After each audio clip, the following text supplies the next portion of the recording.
ایک عابد نے خدا کی زیارت کے لیے 40 دن کا چلا کھینچا۔ دن کو روزہ رکھتا اور رات کو قیام کرتا تھا۔ اعتکاف کی وجہ سے خدا کے مخلوق سے یکسر کٹا ہوا تھا۔ اس کا سارا وقت آزاری اور راز و نیاز میں گزرتا تھا۔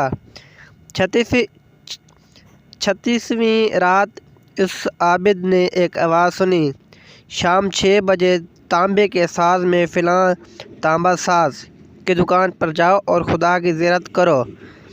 عابد وقت مقررہ سے پہلے پہنچ گیا اور مارکیٹ کی گلیوں میں تانبا ساز کی اس دکان کو ڈھونڈنے لگا۔ وہ کہتا تھا، میں نے ایک بوڑھی عورت کو دیکھا جو تانبے کی دیگچی پکڑے ہوئے تھی اور اسے ہر تانبا ساز کو دکھا رہی تھی۔ اسے وہ بیچنا چاہتی تھی۔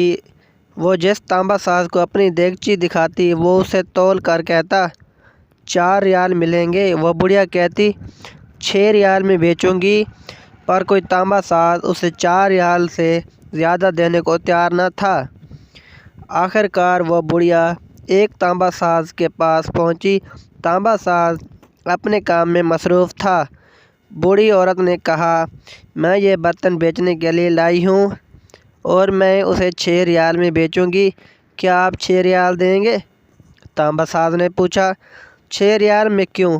بوڑھی عورت نے دل کی بات بتاتے ہوئے کہا، میرا بیٹا بیمار ہے، ڈاکٹر نے اس کے لیے نسخہ لکھا ہے جس کی قیمت 6 ریال ہے۔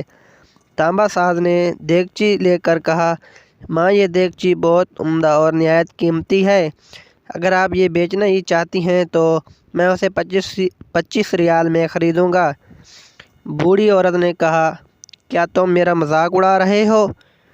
تانبا والے نے کہا، ہرگز نہیں، میں واقعی 25 ریال دوں گا۔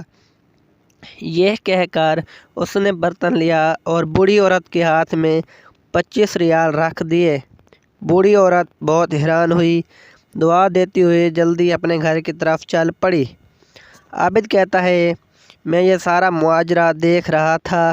جب وہ بوڑھی عورت چلی گئی تو میں نے تانبے کی دکان والے سے کہا، چچا لگتا ہے آپ کو کاروبار نہیں آتا۔ بازار میں کم و بیش سبھی تانبے والے اس دیگچی کو تولتے تھے اور 4 ریال سے زیادہ کسی نے اس کی قیمت نہیں لگائی اور آپ نے 25 ریال میں اسے خریدا۔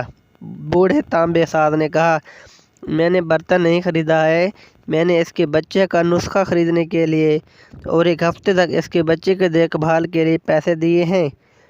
میں نے اسے اس لیے یہ قیمت دی کہ گھر کا باقی سامان بیچنے کی نوبت نہ آئے۔ عابد کہتا ہے، میں سوچ میں پڑ گیا، اتنے میں غیبی آواز آئی، چلہ کشی سے کوئی میری زیارت کا شرف حاصل نہیں کر سکتا، گرتے ہوئے ہوں کو تھامو، غریبوں کا ہاتھ پکڑو، ہم خود تمہاری زیارت کو آئیں گے۔ وَهُوَ مَعَكُمْ أَيْنَمَا كُنْتُمْ، وہ تمہارے ساتھ ہے جہاں بھی تم ہو بے شک۔ اگر یہ اسلامی سٹوری اچھی لگی ہو تو چینل کو سبسکرائب کر کے بیل آئیکن کو پریس کر لیں تاکہ ہر نئی آنے والی ویڈیو کا نوٹیفیکیشن بآسانی آپ تک پہنچ سکے۔ شکریہ، اللہ حافظ۔